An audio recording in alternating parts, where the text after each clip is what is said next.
Another service video on my Yamaha Gp1200. It's a 1997. We're going to remove the deflector and trim ring. This is the nozzle deflector. Steps 1, 2, and 3 of this process are: Step 1, remove the 2 bolts at the top and bottom. For perspective, the left side here is the top. Collect the collars on each bolt, 1 per bolt, and then go ahead and remove the deflector. That is step 1, 2, and 3.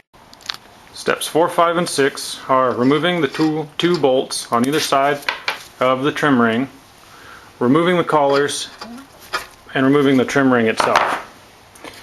You'll notice that the collars on the trim ring bolts are a larger diameter, outside diameter I should say, than the ones on the deflector. However, the bolts are the same size. Just make sure you get the right collars in the correct spots.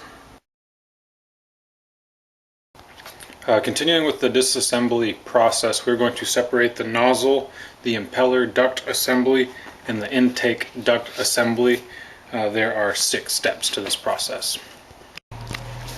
Moving from back to front, we have the nozzle, the impeller duct assembly, the housing with the bolt tabs, and the intake duct assembly. Step 1 is to remove the 4 bolts around the nozzle. Step 2 is remove the nozzle.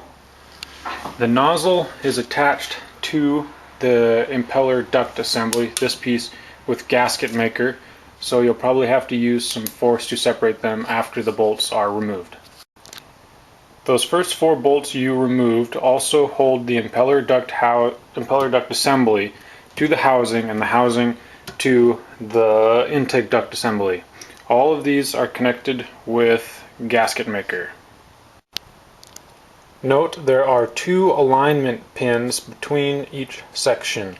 2 pins between the nozzle and impeller duct assembly, 2 pins between the impeller duct assembly and the housing, and 2 pins between the housing and the intake duct assembly. Okay, here are the 4 pieces all separated. Interestingly enough, of the 6 pins, mine only had 3. Someone's definitely been in here before.